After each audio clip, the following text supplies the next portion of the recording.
Halo teman-teman, saya Rahel Aurelia dengan NIM 22410027.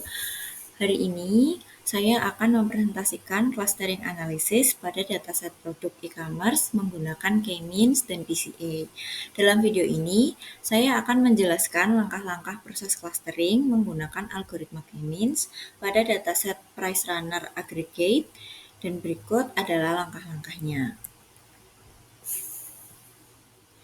Sebelum ke langkah-langkahnya, saya akan menjelaskan dulu apa itu algoritma K-means. K-means adalah algoritma clustering yang membagi data ke dalam K-kelompok berdasarkan kemiripan. Data dikelompokkan ke cluster dengan sentroid terdekat.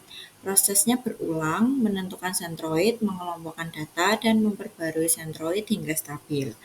Hasilnya adalah data dalam cluster dengan karakteristik yang serupa.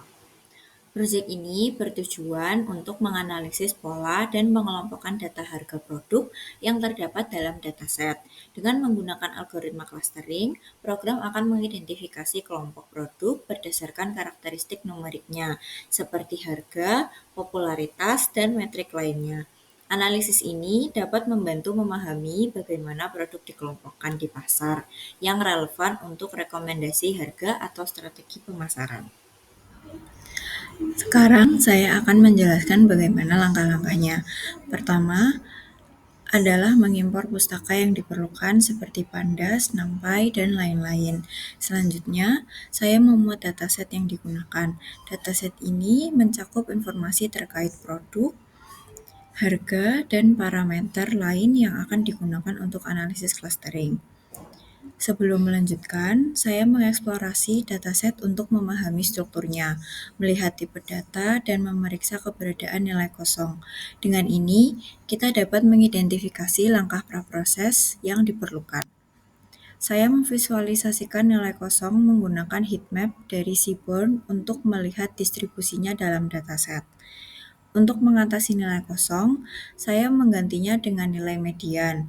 Lalu, saya memilih kolom numerik untuk analisis clustering, karena K-means hanya bekerja dengan data numerik. Data distandarisasi menggunakan standard scalar agar setiap fitur memiliki skala yang sama, sehingga tidak ada fitur yang mendominasi proses clustering. Saya menggunakan dua metode untuk menentukan jumlah cluster optimal. Metode elbow untuk melihat perubahan inersia, dan silhouette score untuk mengevaluasi kohesi cluster.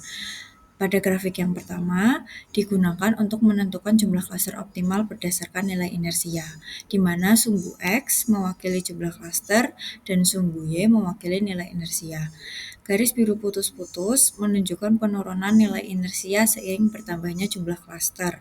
Titik elbow atau sudut tajam merupakan jumlah cluster optimal. Pada grafik ini, titik elbow berada di sekitar K sama dengan 3, di mana setelah itu penurunan inersia menjadi tidak signifikan. Grafik silhouette score menunjukkan kualitas clustering berdasarkan silhouette score, dengan sumbu X mewakili jumlah cluster dan sumbu Y mewakili nilai silhouette score. Garis hijau putus-putus menunjukkan perubahan skor silhouette untuk setiap jumlah cluster.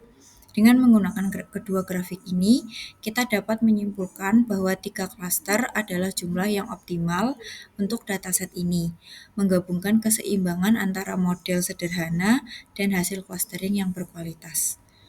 Untuk memvisualisasikan data secara dua dimensi, saya menggunakan PCA untuk mereduksi dimensi dataset dari fitur yang banyak menjadi dua komponen utama. Berdasarkan evaluasi sebelumnya, saya memilih jumlah cluster optimal yaitu 3, lalu menerapkan K-means untuk mengelompokkan data. Untuk mengevaluasi hasil clustering, saya menghitung silhouette score dan Davis-Baldwin score. Nilai yang tinggi pada silhouette dan rendah pada Davis-Baldwin menunjukkan clustering yang baik. Saya memvisualisasikan hasil clustering dalam ruang dua dimensi dengan PCA, di mana setiap warna mewakili cluster yang berbeda. Pada grafik ini, sumbu X mewakili PCA komponen 1, dan sumbu Y mewakili PCA komponen 2. Kedua komponen ini mempresentasikan sebagian besar variasi dalam data. Setiap titik pada grafik mewakili satu produk dari dataset. Posisi titik ditentukan oleh nilai komponen PCA, sedangkan warna menunjukkan klaster yang telah ditentukan oleh algoritma K-means. Klaster 0 terdiri dari produk dengan rentang harga atau popularitas tertentu. Klaster 1 membentuk kelompok lain dengan ciri khas yang berbeda dari segi harga lebih tinggi atau lebih rendah. Klaster 2 memiliki kesamaan dalam dimensi data yang berbeda dari dua klaster lainnya. Berdasarkan visualisasi ini, kita dapat menyimpulkan bahwa data telah berhasil dikelompokkan ke dalam 3 klaster utama, di mana masing-masing klaster memiliki pola yang unik. Terakhir, saya menampilkan sentroid dari setiap klaster dan ukuran klaster untuk mendapatkan wawasan lebih dalam tentang hasil clustering. Data distandarisasi berdasarkan analisis clustering yang dilakukan, ada beberapa kesimpulan yang dapat saya ambil. Pertama, dengan menggunakan metode elbow dan silhouette score, jumlah cluster optimal untuk dataset ini adalah 3. Kedua, hasil clustering menunjukkan kelompok produk dengan karakteristik serupa. Hal ini dapat membantu dalam analisis harga atau segmentasi produk lebih lanjut. Yang ketiga, nilai silhouette score yang tinggi menunjukkan bahwa klaster yang terbentuk cukup baik, dengan kohesi dalam klaster yang tinggi dan jarak yang signifikan antara klaster.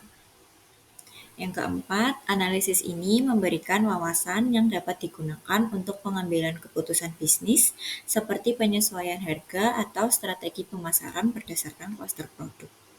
Dengan demikian, program ini berhasil mencapai tujuan yang sudah saya sebutkan. Sekian yang dapat saya sampaikan. Terima kasih sudah menyaksikan presentasi ini. Jika ada kesalahan, saya mohon maaf. Semoga video ini dapat bermanfaat bagi kita semua.